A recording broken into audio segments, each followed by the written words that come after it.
And when I got back from that trip, I was like, I should do something more than just write about this and talk about this. Should do something. I didn't know what to do. I'm a writer. I live in the woods in Vermont, the second smallest state in the Union. I had no idea. I called up a couple of my other writer friends in Vermont, Gary's good friend John Elder, some others, and called them up and said, here's what we're going to do. We're going to go up to Burlington, which is our main city, 50,000 people, so not such a main city, but what we got, okay? We're going to go up, and we're going to sit in on the steps of the federal building, and we'll get arrested, and there'll be a little story in the paper, and at least we will have done something. And these other writers is clueless. Oh, that sounds like a good plan. Let's do that, you know? And happily, one of them called the police in Burlington. So what will happen if we carry out this intrepid stunt, you know? And the police said, nothing will happen. Stay there as long as you want, you know. So we had to recalibrate, and I sent out emails to everybody. I said, you know, we're going to go for a walk. And we left 2 weeks later. We left from Robert Frost's old summer writing cabin up in the Green Mountains, because he's kind of our patron saint. If we'd been in California, we would have left from Gary Snyder's cabin up in the mountains, you know. But we walked for 5 days, and we slept in farm fields along the way. I'm a Methodist Sunday school teacher, so I had called up the sort of Methodist mafia en route to make sure that there would be potluck suppers, you know, the Methodist sacrament would be available as we walked. And by the time we get to Burlington, there's 1,000 people walking. Now, you guys are residents of the biggest state in the Union, and you know, I mean, to you 1,000 people is not so many, but in Vermont, with the possible exception of University of Vermont hockey games, this is as many people as ever assemble for any purpose. And all of our political leaders, you know, came down to meet us down at the, and they all signed on to this piece of cardboard we've been carrying across the state saying if we elected, we'll work to stop carbon emissions and all this. Even, I mean, not just the Liberal Republic. I mean, I was pretty sure Bernie Sanders would sign on, you know, but also the, you know, the woman who was running for Congress on the Republican ticket and who almost won, she'd said 2 months before in her, you know, when she announced for office, she said, I'm not sure global warming is real, more research needs to be done. Well, the more research that needed to be done, it turned out, was on the topic, how many people will walk across Vermont, and asked me to change my mind, you know, and empirically 1,000 was sufficient. And that was good. That's how it's supposed to work, you know, it was right.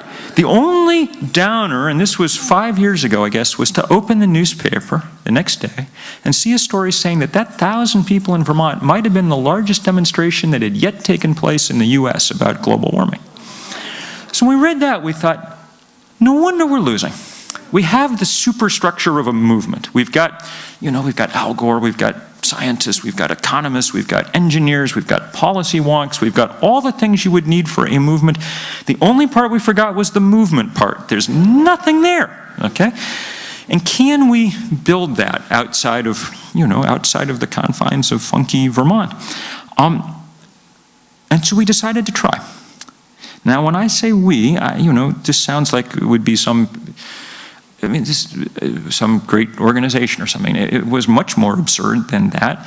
It was myself and 7 seniors at Middlebury College where I hang out. So they, you know, they were seniors, so they weren't done with school, but they were more or less done with school and ready to go. And Our first task, we thought, was to figure out how to organize globally. And the trouble, of course, with organizing globally is everybody insists on speaking their own language. So what are you going to do?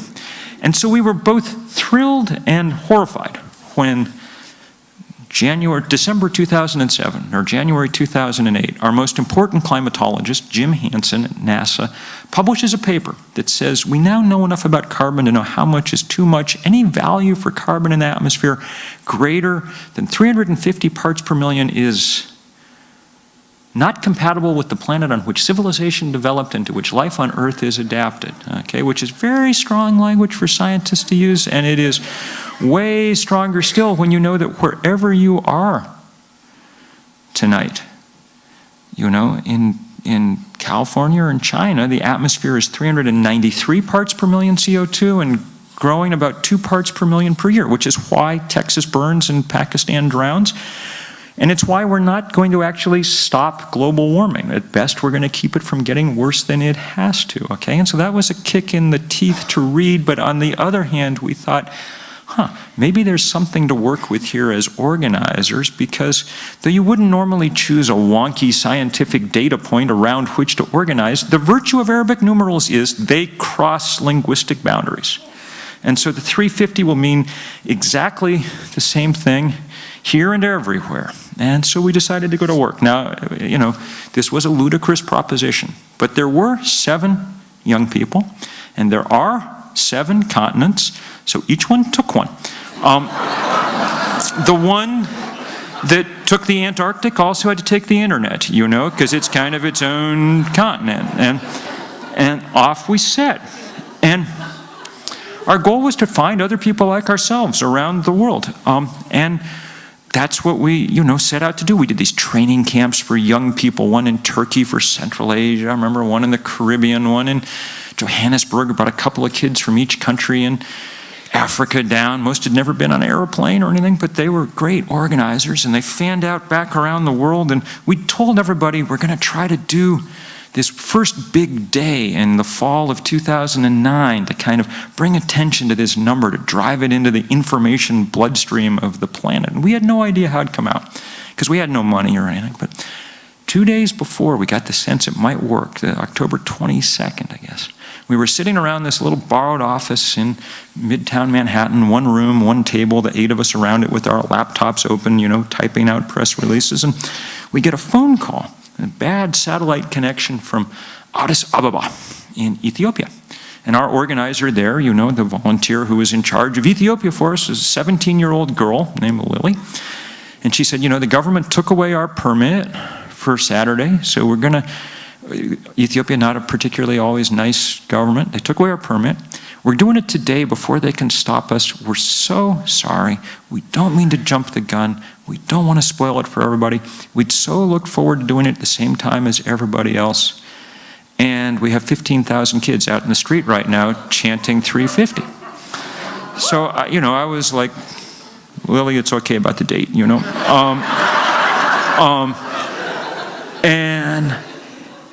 And it was an auspicious beginning. I mean, the next picture that came in 2 hours later was from a bunch of US troops in Afghanistan who we had no idea even had heard about this. They made a big 350 out of sandbags and took a picture of it and sent us a big note saying we're parking our Humvee for the weekend and walking, you know. And after that, for the next 48 hours, it was just incredible.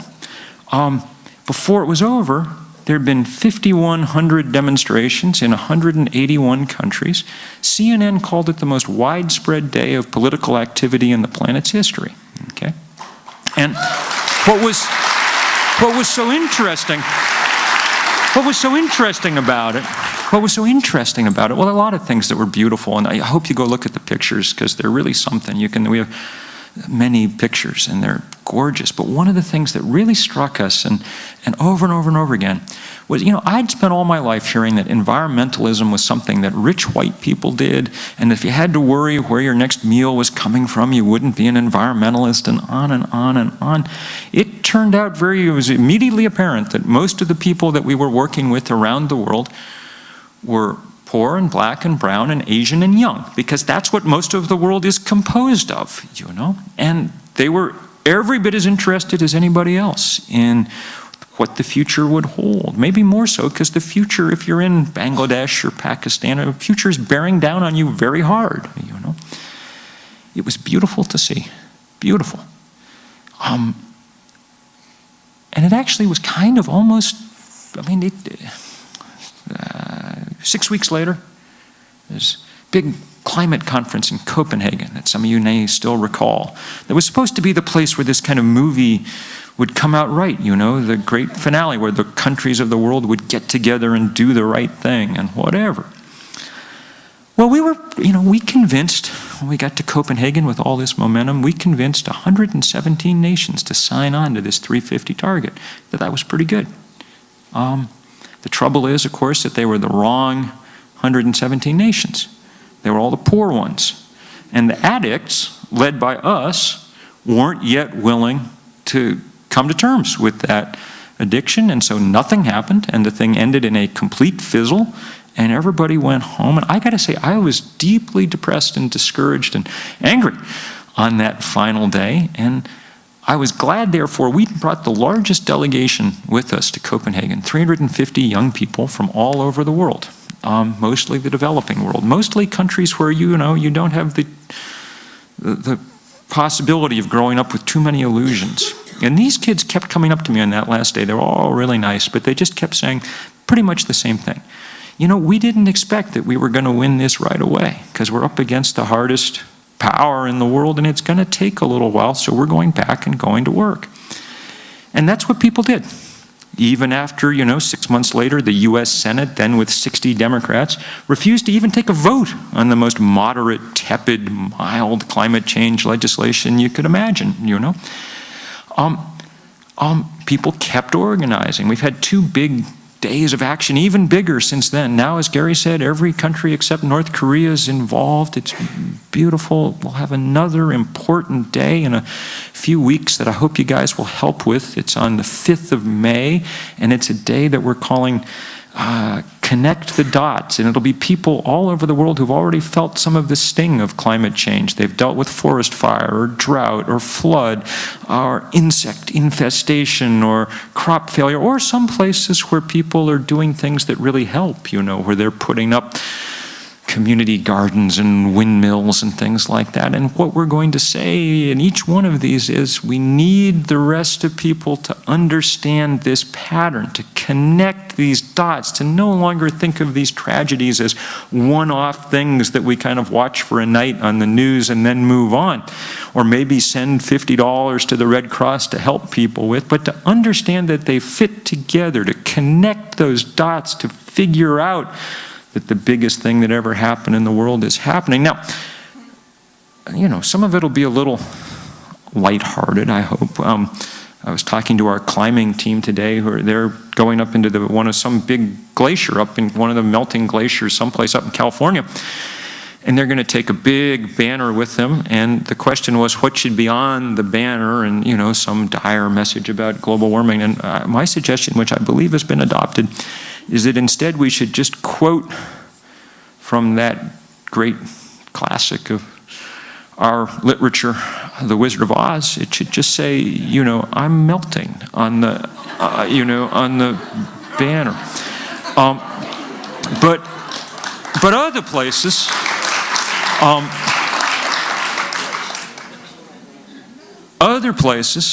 it'll be, I'm afraid, a little edgier. I mean, I think people in Pakistan now who have dealt with 2 straight years of being forced from their homes by floods are in the, you know, they're no longer.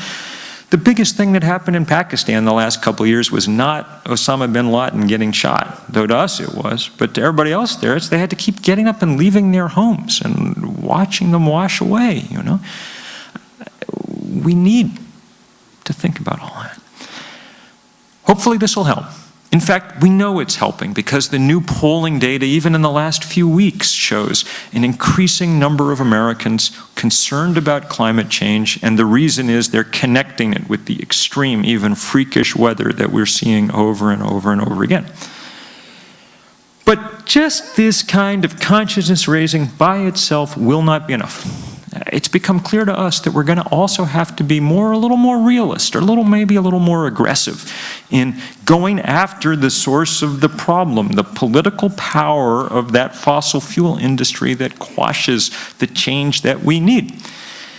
The last year's been instructive, and I'll just tell you the tiny story about this fight against the pipeline down from Canada, the Keystone pipeline from the tar sands of northern Canada. Now, we probably should have gotten involved in fighting this a long time ago, because the thing is just a horror just on its face. The indigenous people up there have been telling us for a long time, this thing stinks. They've only gotten 3% of the oil out, but they've already moved more earth than the Suez Canal and the Great Wall of China and the 10 biggest dams on earth. If you don't believe me, go look at Google Earth. I mean, it is one big scar on the face of our home planet, you know. But there's a lot of bad things going on at any given moment, so we didn't focus on this until this time last year when Jim Hansen, again at NASA, said, turns out that those tar sands are the second biggest pool of carbon on Earth after the oil fields of Saudi Arabia. Now, it was burning the oil fields of Saudi Arabia more than any other single thing that raised our temperature a degree.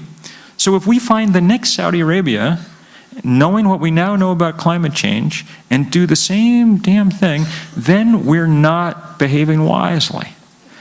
And in fact, what Hansen said, again, more outspoken than scientists usually are, he said, if you add the tar sands on top of all the other things we're already burning, all the coal and gas and oil, then it's essentially game over for the climate, quote unquote. So we thought we should try anyway and do something about it, though it seemed the odds were slim. And we wrote a letter. I wrote a letter, and we sent it out with the signatures of some of my friends and some of these indigenous leaders and things, and asking people to come to Washington to engage in civil disobedience. We didn't know what to expect, because there hasn't been a lot of big, this was before Occupy, and there hadn't been a lot of big civil disobedience in a long time. The first day of this 2-week thing, 80 of us were there, and that was more than we'd expected, and it was more than the police expected. And normally the police in Washington, who deal with 2 or 3 people at a time doing this kind of thing, just haul them away in handcuffs and then release them after a couple hours, and they pay a $100 fine, and it's pretty well set practice. But the police said, you know what, we really don't want to deal with 2 weeks of this. We're going to try and deter you guys. So the first group of us got to go and spend 3 days in what's called Central Cell Block in DC, which is, about as much fun as it sounds like it would be. But the good news was that it didn't deter anyone. In fact, as is often the case, the kind of police logic that works reasonably well with criminals works less well with idealists. And the next day there were 100 people there, and the next day 120. And by the time the 2 weeks were over, 1,253 people had been arrested, the biggest civil disobedience action in 30 years.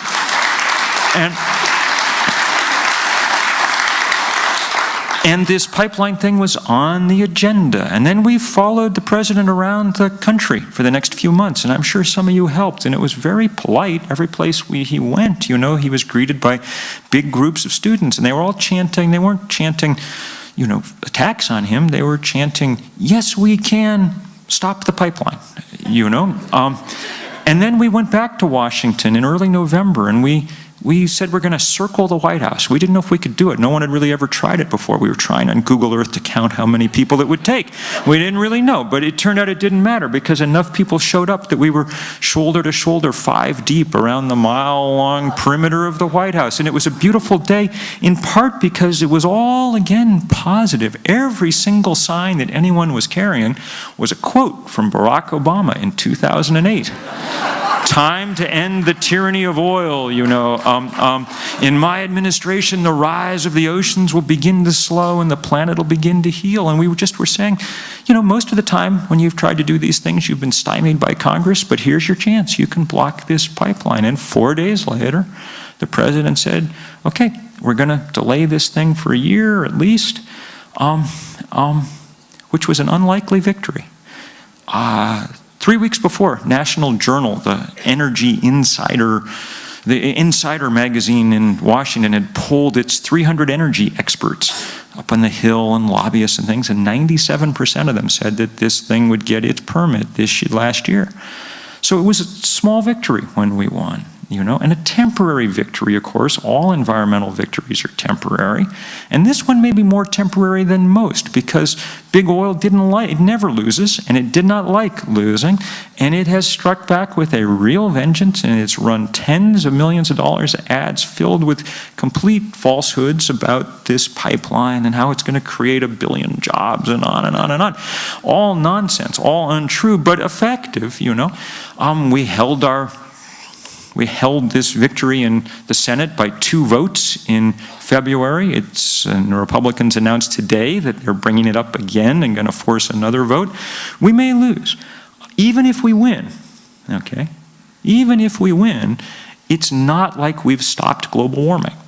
This is one project among 1,000. There's not, it's like the little Dutch boy, but with, 650 leaks and not very many fingers. I mean, it's just, you can't do it that way, really.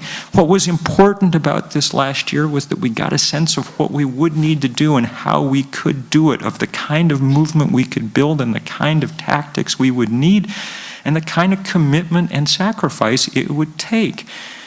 This is every bit as important for our time as the civil rights movement was in its time, and it's going to require the same kind of commitment and work. And unlike the civil rights movement, there's no promise that we're going to win in the end. Martin Luther King always ended almost every speech. He'd quote from the abolitionist Theodore Parker. He'd say, the arc of the moral universe is long, but it bends toward justice. It's going to take a while, but we're going to get there. Okay? The arc of the physical universe is short, and it bends toward heat. And if we don't win soon, we won't win. There's a very, chemistry and physics impose a time limit. So I got no promises that we're going to win. I don't know. There were a couple of things I was saying earlier today about that civil disobedience that seemed important to me as sort of lessons for the future. And I want to just tell them quickly. One is, when we sent out the letter, we said, you know what? Young people should not have to be the cannon fodder here. If you're graduating from college right now, really an arrest record in our economy is not really what you want on your resume, most of all, On the other hand, one of the privileges of growing older is, past a certain point, what the hell are they going to do to you? And so it was really, really good to see what happened in D.C. We didn't ask people, how old are you? I'm from the country, that would be rude, But we did say to them, who was president when you were born? Okay? And the 2 biggest cohorts of arrestees came from the FDR and the Truman administrations, okay? On the last day, there was an 86-year-old guy arrested with a sign around his neck that said, World War II vet, handle with care. He'd been born in the Harding administration, okay? So that was good. It was really good, I can tell you this, for the young people who've led this movement from the beginning, to see their elders stepping up and showing some accountability for lives spent, among other things, pouring carbon into the atmosphere. And it was really, really good to see that happening. The other thing we told people that I think is important is, if you want to come get arrested, we need you in your Sunday best. Show up in a necktie or dress, okay? People did. And it's not because, I'm from Vermont, which I'm sensing is sort of sartorially kind of like here, We don't really do a lot of neckties in Vermont. But we wanted a way to demonstrate the important thing, which is that we are not in any way militants or extremists in this fight. All we're asking for is a planet that works a little bit like the one on which we were born, okay? Militants and extremists work for oil companies. If you get up in the morning and you're willing to enrich yourself with the project of altering the chemical composition of the atmosphere, then you are an extremist. You are behaving in a fashion more radical than any human being, before you has behaved. We've never tried anything like that. It's, if you were writing the next Bond movie and you had the villain say, give me $1 trillion or I will alter the chemical composition of the atmosphere, you'd say, that's a little much, maybe we just should have nuclear weapons or something, it's unbelievable the scale on which the most powerful people in our world are now acting, and we have to be willing to say that. As I said before, no guarantees that we will win this fight. The only guarantee I can give you, because I've spent much of the last 4 years in kind of constant motion around the planet, spewing carbon behind me, the only guarantee I can give you is that there is a movement building all over the world. Many of the places where people have done nothing to cause this problem, and yet they're willing to work in solidarity with those of us who have. All over the world tonight, and most nights, there are people in rooms like this one. Right now, figuring out what they're going to do for May 5th and this big day of connect the dots and things, but those rooms are there and those people are there. And it's always a great honor to be in those rooms, and it is such an honor to get to be in this one tonight, and to get to say such thanks to you for what you've done so far, and even more thanks for what you will do in the future. I do not know how it will come out. I do know that we'll stand side by side and do what we can and see how it comes out. Thank you all very much.